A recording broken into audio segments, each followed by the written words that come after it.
ওম শান্তি। আজকে ৩রা জুলাই ২০২২ আমরা শুনছি প্রাত অব্যক্ত বাপদাদার মুরলী আজকের মহাবাক্য।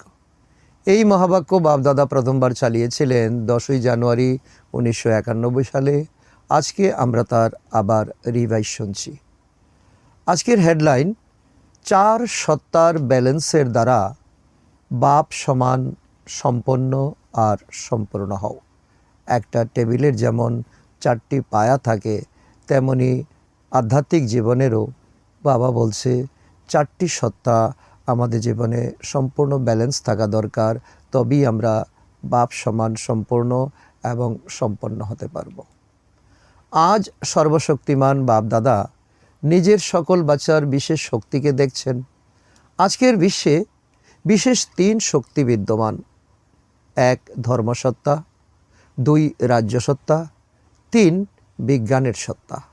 ধন, রাজ্য, বিজ্ঞান সকলের কাছে কম বেশ আছেই আছে, কিন্তু তোমরা সব ব্রাহ্মণ আত্মার মধ্যে ৪ সত্তা আছে, চতুর্থ সত্তা আছে, যা অনেকের মধ্যে নেই। প্রথম ৩ সত্তা তো তোমাদের মধ্যে আছেই, ধর্ম, রাজ্য, বিজ্ঞান। আর চতুর্থ সত্তা তোমাদের মধ্যে রয়েছে, যা কারো কাছে নেই। সেই সঙ্গে চতুর্থ সত্তা হচ্ছে শ্রেষ্ঠ কর্মের সত্তা, শ্রেষ্ঠ কর্মের শক্তি, যা নাকি এই সঙ্গম যুগে তোমরা করতে পারছো। সত্য, ত্রেতা, দ্বাপর, কলি, এই ৪ যুগে কারো দ্বারা সম্ভব নয় শ্রেষ্ঠ কর্ম করা। আজকের বিশ্বে এই চতুর্থ সত্তার ঘাটতি অনেক অনেক রয়েছে, যাকে বলা হয় তো শ্রেষ্ঠ চরিত্রের সত্তা। শ্রেষ্ঠ কর্ম করলে শ্রেষ্ঠ চরিত্র অবশ্যই গঠন হবে, শ্রেষ্ঠ চরিত্র গঠন হলে শ্রেষ্ঠ দুনিয়া গঠন হবে। এই ৪ সত্তার দ্বারা তোমরা ব্রাহ্মণ আত্মারা নিজেদের এবং বিশ্বের কল্যাণ করছো। স্ব উন্নতি থেকে তোমরা বিশ্ব উন্নতি করছো, স্ব উন্নতির থেকে বিশ্ব কল্যাণ করছো, স্বকল্যাণ থেকে বিশ্ব কল্যাণ করছো। তোমরা স্পষ্টত জানো যে আমাদের মধ্যে ৪ সত্তাই আছে। তোমাদের মধ্যে ৪ সত্তাই আছে নাকি শুধু এক ধর্মসত্তাই আছে? তাহলে ১ সত্তা তো তোমাদের মধ্যে যথেষ্ট নয়, ৪ সত্তা তোমাদের মধ্যে সমান এবং বরাবর থাকতে হবে। ধর্মসত্তা অর্থাৎ সদা শ্রেষ্ঠ, সুখী, সুন্দর জীবনযাপনের কলা, যা নাকি ব্রাহ্মণ ব্যতীত আর কেউ জানে না। জীবন যিনি কি কলা, কি কলার মাধ্যমে জীবনে সদা সুখী হওয়া যায়, সদা সুন্দর হওয়া যায়। একই ধর্ম অর্থাৎ ধারণা বলা হয়, ধর্মকে ধারণা বলা হয়। এই ধারণাই হচ্ছে জীবনে কি করে সুখ শান্তির অনুভব করা যায়। এই ব্রাহ্মণ জীবনেই ত্যাগের দ্বারা আমাদের অনেক অনেক আমাদের প্রাপ্তি হচ্ছে, ধারণা হচ্ছে, যা নাকি অন্যদের দ্বারা সম্ভব নয়। রাজ্যসত্তা অর্থাৎ নিজেকে এবং রাজ্যকে অর্থাৎ নিজের কর্মসাথীদের আপন স্নেহে আর শক্তির ব্যালেন্সের দ্বারা দাতা হয়ে সর্বপ্রাপ্তি সন্তুষ্টতার অধিকার অনুভব করানো অনেক বড় দায়িত্ব।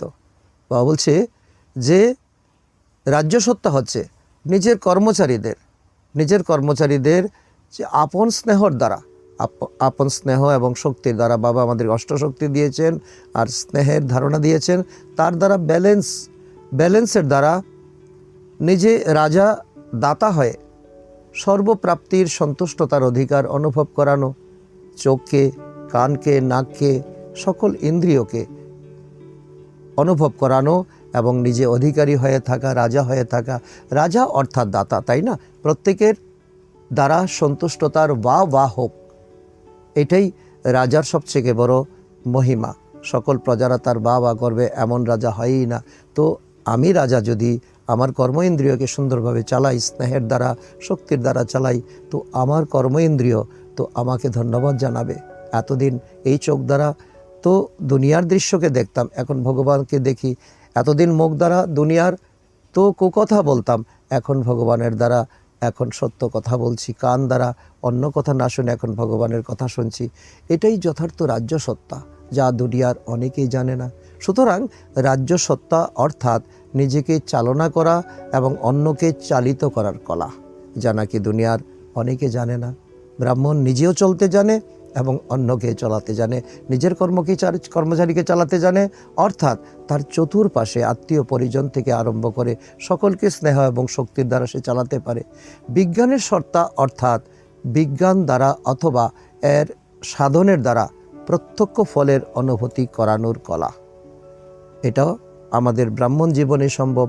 দুনিয়াতে বিজ্ঞান তো সৃষ্টি, বিজ্ঞান তো আবিষ্কার। পাখার সুইচ দেওয়া হলো, তো পাখা ঘুরতে লাগলো, তো শীতলতার অনুভব করলাম। কিন্তু ব্রাহ্মণ আত্মারা তো এই যোগশক্তির বিজ্ঞানের দ্বারা প্রত্যক্ষ ফলের অনুভূতি করাতে পারে। এ হলো এই সময় ব্রাহ্মণ আত্মাদের কোয়ালিটি। যে আত্মার কাছে শান্তি নেই তাকে শান্তির অনুভূতি করাতে পারে, যে আত্মার কাছে সুখ নেই তাকে সুখের অনুভূতি করাতে পারে। শ্রেষ্ঠ কর্মের সত্তা অর্থাৎ কর্মের বর্তমান ফল খুশি আর শক্তি অনুভব করা। শ্রেষ্ঠ কর্ম করলে এই সময় খুশির মতো খোরাক নেই। আর কি হবে? শক্তির অনুভব হবে, ঈশ্বর পরমাত্মার শক্তি অনুভব হবে। সেই সঙ্গে ভবিষ্যতের ফলও জমা হচ্ছে, 21 জন্মের আমার প্রালব্ধ জমা হচ্ছে, সেই অনুভূতি এখন হবে। একে বলে কর্মের খাজানার সম্পন্নতার নেশার কলা। কর্মের খাজানা যে ভগবান আমাদেরকে দিয়েছে, তা যখন আমাদের কাছে সম্পন্ন হয়েছে, তার একটা নেশা থাকে, ঈশ্বরীয় নেশা থাকে। এখন ভেবে দেখো, এই 4 কলা তোমাদের জীবনে আছে কি? 4 কলা সমানভাবে থাকলে পরে তোমরা রাজা রক্ষা পাবে, সুখ্যাতি তোমাদের বাড়বে, ব্যালেন্স তোমাদের থাকবে এবং সম্পূর্ণ জীবন প্রাপ্ত করবে, যেমন বাবা করেছে। সবথেকে বড় খাজানা হলো কর্মের খাজানা। বারবার বাবা বলছে, কর্মই হলো আমাদের ধর্ম, কর্মই হলো আমাদের জীবনের শ্রেষ্ঠ খাজানা। যদি শ্রেষ্ঠ কর্মের খাজানা জীবনে না থাকে, তবে মানব জীবন অমূল্য জীবন না হয়ে বরং পশু সমান জীবন হয়। পশু আর মানবের মধ্যে তো কোনো তেমন পার্থক্য থাকে না, কর্ম যদি শ্রেষ্ঠ না হয়। তোমরা সবাই কোন অথরিটির সাথে তো বিশ্বের সামনে চ্যালেঞ্জ করো?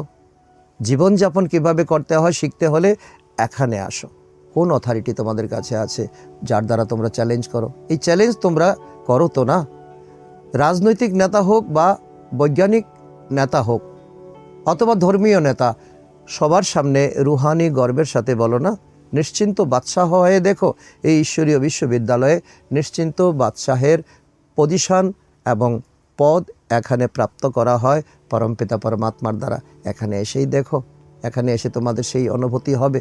তোমরা বাদশাহ হতো না, নিজে বাদশাহ হলে তো অন্যকেও বাদশাহ বানাতে পারবে। জীবনের যথার্থ আনন্দ অনুভব করছো না এই ব্রাহ্মণ জীবনে, এই সঙ্গম যুগে? তো সবাইকে অনুভব করাতে পারবে। সবচাইতেই বড় খাজানা কার কাছে আছে? তোমরা দাবির সঙ্গে বলবে আমাদের কাছে আছে। অথরিটির সাথে বলো না, বলো তো না। কেননা দুনিয়ার 3 সত্তা আছে, তাও ব্রাহ্মণের কাছে যে সত্তা, ধর্মসত্তা, রাজ্য সত্তা এবং বিজ্ঞান সত্তা, দুনিয়ার কাছে তেমন সত্তা নেই। তোমাদের কাছে 4 সত্তা আছে। এই 3 ব্যতিরেকে আরেক সত্তা আছে, শ্রেষ্ঠ কর্মের সত্তা। আর দুনিয়ার কাছে যে 3 সত্তা আছে, তাও দুনিয়ার হিসাবে তাদের কাছে সেটা মায়ার সত্তা। আর তোমাদের কাছে হলো এই সময় শিব বাবার সত্তা। আর 4 সত্তার ব্যালেন্স এটাই যে বাবা সমান সম্পন্ন এবং সম্পন্ন হওয়ার স্থিতি। যেমন ব্রহ্মা বাবা করে দেখিয়েছেন, তেমন তোমাদেরকেও হতে হবে। একটা টেবিলের 4টি পা, তো তোমাদেরও ব্রহ্মা বাবার জীবনও ছিল ধর্মসত্তা, রাজ্যসত্তা, বিজ্ঞান সত্তা, কর্মসত্তা। তো এই তপস্যা বর্ষে কি করবে তোমরা? বাবা সেই আমাদেরকে সেই রাস্তা দেখাচ্ছেন, সেই আমাদেরকে উৎসাহ প্রদান করছেন। এই তপস্যা বৎসর 1991 সাল, আর বাবা এসেছেন 10 জানুয়ারি।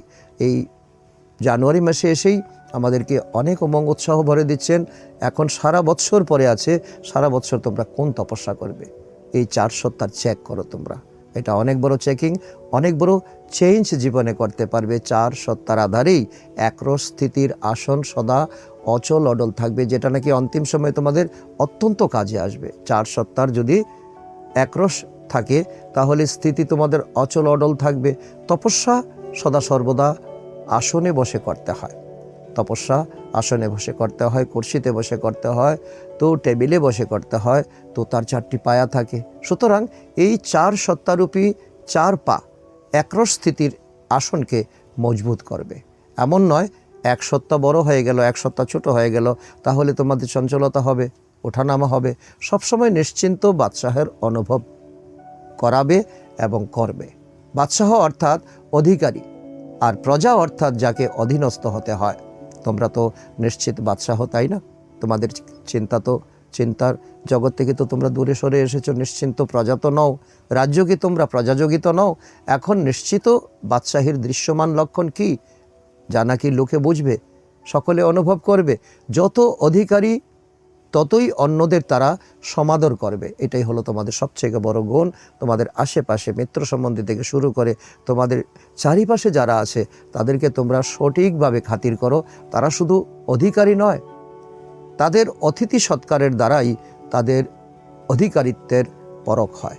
তারা কতটা ভালো ব্যবহার করতে পারে, কতটা তারা আপ্যায়ন করতে পারে, কতটা তারা আদর যত্ন করতে পারে, তো তাদের উপর নির্ভর হয় তারা আধিকারিক কিনা। তোমরা শুনেছ তো যে যোগ্য রাজার লক্ষণ হলো সকলের থেকে সন্তুষ্টতারূপী পুষ্পের বর্ষণ হয়। ধন্য রাজার পুণ্য দেশ। যে রাজা যদি ধন্য হয়, প্রজারও সন্তুষ্ট থাকে, প্রজারাও রাজার জয় জয়কার করে, জয় রাজার জয়, জয় রাজার জয়।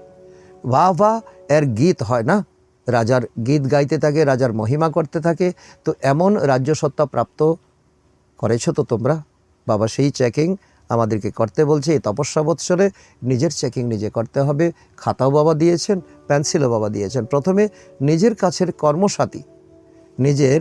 কাছের কর্মসাথী কর্ম ইন্দ্রিয়কে চেক করো যে আমি আত্মা রাজার স্নেহ আর শক্তি অর্থাৎ লাভ আর ল দুই সদা অর্ডারে চলে নাকি কখনো কখনো চলে।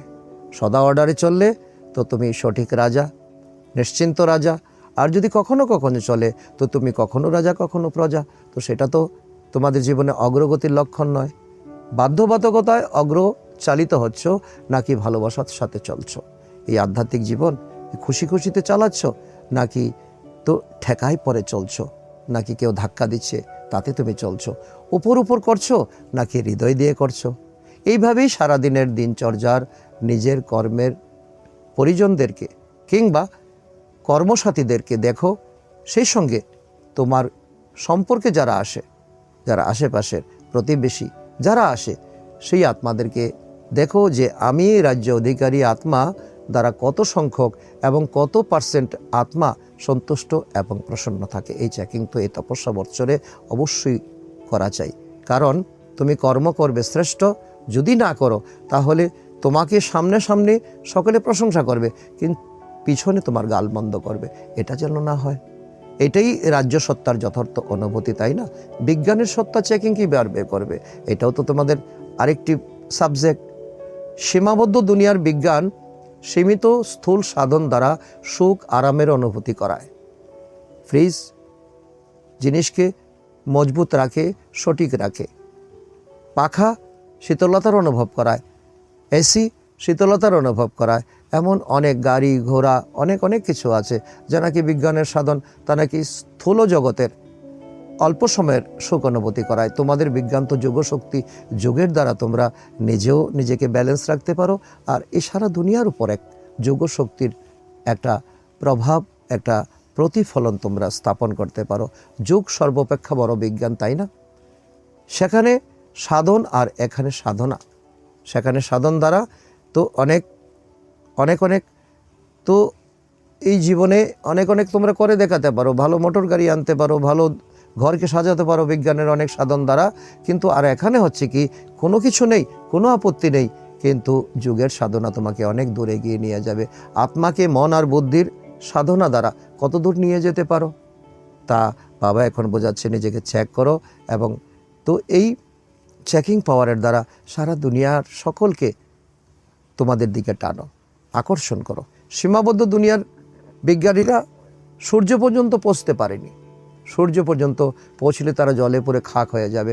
এবং অসীম দুনিয়ার বিজ্ঞানী তোমরা আত্মারা তো এই চন্দ্র সূর্য গ্রহ তারার উপরে গিয়ে তোমরা পরমাত্মার কাছে গিয়ে পরমাত্মাকে অনুভব করতে পারো।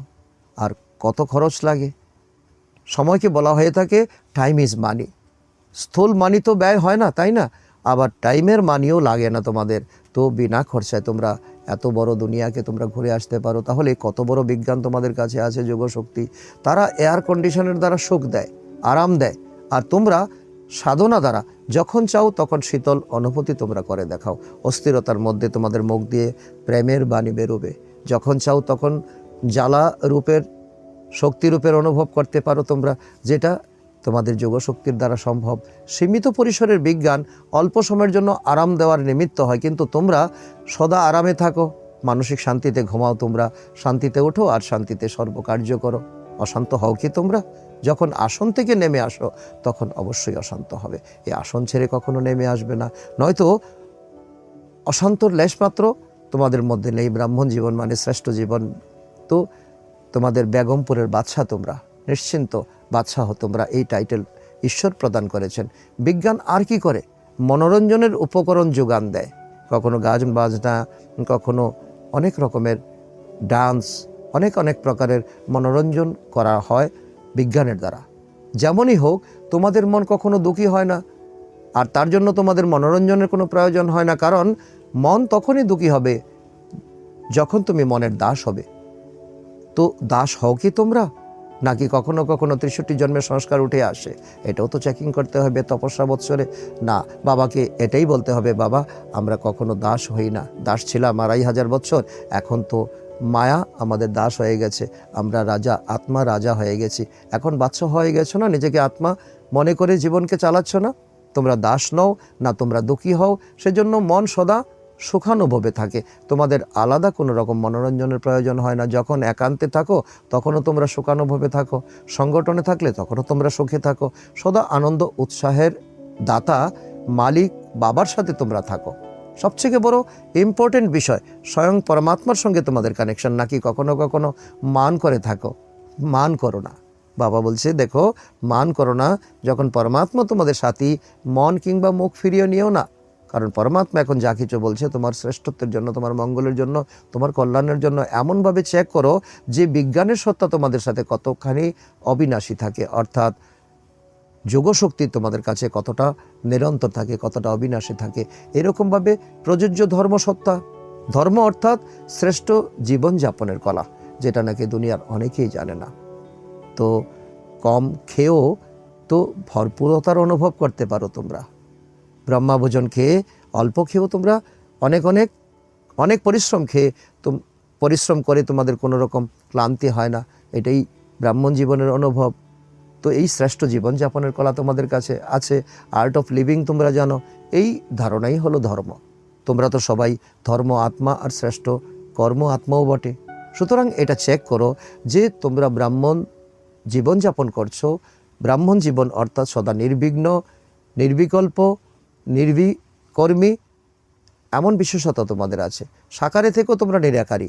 একে বলা হয়ে থাকে জীবনযাপনের কলা। তোমরা জানো, আর্ট অফ লিভিং তোমরা জানো, যেখানে সীমিত দুনিয়ার কোনো ইচ্ছা তোমাদের থাকে না, কোনো অপ্রাতি তোমাদের থাকে না। সদা এই গীত তোমরা গাইতে থাকো। তো যা পাওয়ার পেয়ে গেছে, আর এখন কিছু চাওয়ার পাওয়ার নাই। একই বলা হয়ে থাকে ধর্মসত্তা। তোমরা জীবনযাপনের কলা জেনে গেছো। তোমরা পাওয়াদের কোনো ভিক্ষার কোনো মনোবৃত্তি তোমাদের নেই। সব পেয়েছির দেশে তোমরা এসে গেছো। এবারে ভাবো, 4 সত্তাই আছে তোমাদের। এখন ভেবে দেখো, যখন বাবা তোমাদের কাছে সকল কিছু সত্তা, প্রকৃত সত্তা তোমাদের কাছে তুলে ধরেছে, 4 পা একরস থাকি কি? ধর্মসত্তা, রাজ্য সত্তা, বিজ্ঞান সত্তা, কর্মসত্তা, নাকি একটা ছোট একটা বড়? 4 পা যখন একরস হবে তখনই অচল অডল হবে, নয়তো চঞ্চলতা হবে। সুতরাং শুনেছ, বাবা কি দেখেছেন? প্রত্যেক বাচ্চার মধ্যে 4 সত্তা কতটা জমা হয়েছে। খুশিতে জীবনযাপন করছো তো না? যদি বাধ্যবাধকতায় বেঁচে থাকছো, চলতে হবে বলে চলছো, তাকে বেঁচে থাকা বলা হয় না। যদি কখনো মৃত, কখনো জীবিত, কখনো শ্বাসরুদ্ধ হচ্ছে, কখনো শিথিল, কখনো দ্রুত হয়, তাহলে তো বেঁচে থাকা হয় না। একে বেঁচে থাকা বলা হয় না। জোর করে ধাক্কায় চলা হয়। তো ধাক্কা দেওয়া গাড়িকে কখনো নতুন গাড়ি বলা হবে না, পুরাতন গাড়ি বলা হবে। আচ্ছা, কোনো এক বোনের সমস্যা হয়েছে, হয়তো হঠাৎ করে কোনো রকম বিপর্যয় হয়েছে, কোনো স্বাস্থ্য সম্পর্কিত কোনো সমস্যা হয়েছে। সেকেন্ডে কিভাবে ফুল স্টপ লাগাতে হয় জানো তোমরা? নাকি টাইম লাগে তোমাদের? দুনিয়ার মানুষের তো টাইম লাগে, তোমাদের তো টাইম লাগার কথা নয়। কেন? সম্পূর্ণ জ্ঞানের অধিকারী তোমরা হয়েছো। যা অতীত হয়ে গেছে তা অতীত, ফুল স্টপ দাও। এটাই তো বিজ্ঞান। বিজ্ঞানও জিনিসকে নিশ্চিহ্ন করে দেয়। বিজ্ঞান জিনিসকে নিশ্চিহ্ন করে দেয়। আগুনে দাও তো এক পরিস্থিতি থেকে আরেক পরিস্থিতিতে চলে আসবে। বম ফেলো তো দুনিয়া নিশ্চিহ্ন হয়ে যাবে, লোক মারা যাবে, প্রকৃতি ধ্বংস হয়ে যাবে। অসীম বিজ্ঞানের দ্বারা তো সেকেন্ডে বিন্দু লাগানো, অর্থাৎ ফুল স্টপ লাগানো। এই জন্যই তপস্যা করার গোল্ডেন চান্স দেওয়া হয়েছে তোমাদের। কারণ এখন কি করতে হবে তোমাদের? কারণ এখন কি সময় আসছে? বিনাশের সময় আসছে। কারণ ফাইনাল পেপারে চারিদিকে প্রাকৃতিক তো প্রকৃতির 5 তত্ত্ব আর 5 বিকার সব কিছু মিলিয়ে ওথাল পাতাল করার চেষ্টা করবে। অতি অস্থিরতার মধ্যে সেকেন্ডে যারা অটল থাকবে তারাই পাস উইথ অনার হবে। এমন ভেবো না যে লাস্টে একান্ত বসে পেপার দেবে। অতি অস্থিরতায় সম্পূর্ণরূপে অটল থাকবে, এটাই পেপার। আর এখন থেকে অনেক সময় থেকে তা তোমাদের প্র্যাকটিস করতে হবে। এই কোশ্চেন আসবে, সেই জন্য এখন থেকে অভ্যাস করো। অনেক সময়ের প্র্যাকটিস তোমাদের দরকার। বাইরের অস্থিরতা যেন মনের অস্থিরতার কারণ না হয়, তাকেই বলা হয় তাকে বিজয়ী রত্ন। আচ্ছা, চারিদিকের ধর্ম আত্মাদের, যাদের শ্রেষ্ঠ ধর্ম সত্তা আছে, অসীমের বিজ্ঞান সত্তা এবং সাধনা স্বরূপ আত্মাদের, রাজ্য সত্তা থাকা স্বরাজ্য অধিকারী আত্মাদের, শ্রেষ্ঠ কর্মসত্তার কর্মযোগী আত্মাদের, বাপদাদার তোমাদের নিশ্চিন্ত বাদশাহ বানানো বাবার থেকে স্মরণের স্নেহ, সমন আর নমস্কার। তো বাপদাদাকেও আমরা বাচ্চাদের তরফ থেকে অনেক অনেক স্মরণের স্নেহ, সমন এবং নমস্কার। আচ্ছা, আজ টিচাররাও ত্যাগ করেছে, তো সুতরাং ত্যাগের ভাগ্যস্বরূপ বিশেষ স্মরণ স্নেহ স্বীকার করো। স্বয়ং ভগবান বলছে তোমাদেরকে ধন্যবাদ, তোমাদেরকে অনেক অনেক অভিনন্দন। টিচারদের কাজই হলো অন্যদেরকে সামনে এগিয়ে দেওয়া। ভালো করেছো যে তোমরা সেটা প্র্যাকটিক্যাল কর্ম করে দেখিয়েছো, এর জন্য তোমাদেরকে অভিনন্দন, ধন্যবাদ। আচ্ছা, ডবল বিদেশির থেকেও অনেক পত্র আর কার্ড এসেছে। সেই সঙ্গে যারা এই দেশের, তাদের থেকেও অনেক কার্ড আর পত্র এসেছে। কার্ড কোথায় রাখা হয়েছে জানো? হৃদয়ের কোটায় রাখা হয়েছে, অত্যন্ত সন্তর্পণে রেখে দেওয়া হয়েছে, ভগবানের দিলে রাখা হয়েছে। যারাই নতুন বছরের বিশেষ স্মরণ স্নেহ পাঠিয়েছে তাদের সমেত সব বাচ্চাকে নতুন বছরে সব সময় নতুনত্বের জন্য অভিনন্দন, অভিনন্দন, অভিনন্দন। এখন দেখো, বিশ্বে একটা এক্সাম্পল হয়ে দেখাতে হবে তোমাদের। কর্মযোগী স্থিতির কি চমৎকার হয়। যারা এক্সাম্পল হয়, ড্রামাতে তাদের এক্সামের টাইমে এক্সট্রা মার্কস প্রাপ্ত হয়। যারা এক্সাম্পল হবে, তোমাদের অন্তিম সময়ে তোমাদের কোনো মায়া, তোমাদের চঞ্চলতা করবে না। আচ্ছা, পার্টিদের সাথে অব্যক্ত বাপদাদার সাক্ষাৎকার, বাবার সাথে থাকায় শ্রেষ্ঠ স্থিতির অনুভব সহজ করছো তো না? দিনরাত বাবার সাথে অনুভূতি থাকায় সহজেই শ্রেষ্ঠ অনুভব করতে থাকবে, কারণ কাছে হওয়ার তোমাদের শক্তি প্রাপ্ত হয়। কারণ সারাদিন যখন প্র্যাকটিস করবে, তো তোমাদের দুঃখের সময় ভগবান তোমার সাথী হয়ে থাকবে। যেমন সাকারে কাছে থাকা সহজ লাগে, ঠিক তেমনই অব্যক্ত রূপে যত অ্যাটেনশন দিতে থাকবে ততই সহজভাবে অনুভব করবে। বাবা তো অব্যক্ত হয়ে গেছে, বাবা বতনে চলে গেছে, তো সেকেন্ডে সেকেন্ডে বাবাকে অনুভব করো। বাবা পাশে আছে, বাবা সাথে আছে। তো বিপদের সময়ও তোমার কোনো অভাব হবে না, কোনো অসুবিধা হবে না। সবাই তোমরা নিরন্তর যোগী তো না?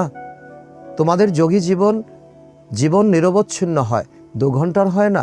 যখন একবার অনুভব করে নিয়েছো যে বাবা আমার, আমি বাবার, তাহলে আলাদা কিভাবে হবে? নিরন্তর যোগী জীবনে অতীন্দ্রিয় সুখ, আনন্দের অনুভূতি হয়, আর পরিশ্রমও হয় না। কোনো পরিশ্রমের কাজ কখনো কখনো করা হয়ে থাকে, আর যা সহজ তা তোমরা সব সময় করতে পারো। তাহলে সহজ লাগে নাকি কঠিন মনে হয়? মায়া আসে না তো? এই সময় তোমাদের নেশা উত্তুঙ্গে, অনেক উৎসে উঠে গেছে, কারণ ঈশ্বরীয় নেশা তোমাদের, সেই জন্য মায়া দৃষ্টগোচর নয়। কারণ মধুবনে তোমরা আছো বাবার সঙ্গে মিলনমালাতে এসছো, মায়া তোমাদের থেকে অনেক দূরে। আবার ওখানে যখন যাবে তখন বলবে কি করব, হয়ে গেছে, পিছল খেয়ে গেছি, ঘটনা ঘটে গেছে। যারা নিরন্তর তাদের স্থিতি ভালো থাকে, এক বাবা ব্যতীত তোমাদের কাছে উঁচু আর আছেই বাকি বলো? প্রথমত যা কিছু উঁচ তথা শ্রেষ্ঠ তা তোমাদের প্রিয় লাগে, তাই না? আর দ্বিতীয়ত যে প্রিয় হয় তাকে তোমরা ভালোবাসো। তাহলে সবচাইতে প্রিয়, সর্বোচ্চ বাবাই তো না? সুতরাং তোমরা আর কি স্মরণ করবে? শুধু মাঝে মাঝে নিজেকে চেক করতে থাকো।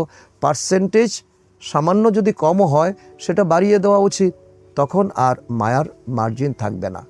চেক করলে তো তোমার মধ্যে পরিবর্তনটা তুমি দেখবে, দুর্বলতাটা দেখবে। আর দুর্বলতা যেখানে আছে সেখানে দুর্বলতাটা কমানোর চেষ্টা করো। কিন্তু কি হয়, চলতে চলতে সাধারণ স্থিতি হয়ে যায়। আর ভাবো যে স্মরণ তো আছেই, বাবাকে তো ভুলিনি, বাবা তো আমারই, আমি তো বাবারই। কিন্তু সাধারণ হতে হতে বিস্মৃতির দিকে চলে যাও। এটা যেন না হয়। এটাই হলো ব্রাহ্মণ জীবনের সবচেয়ে বড় ভুল।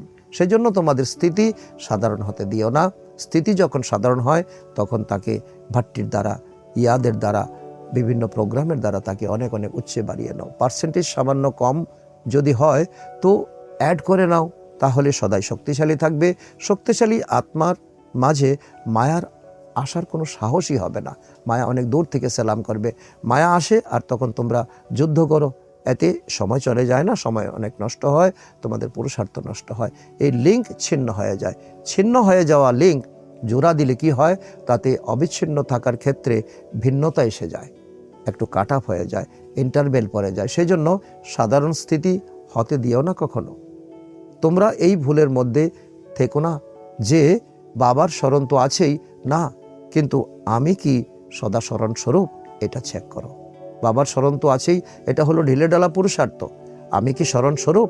সারাদিন কি বাবার স্মরণে ছিলাম?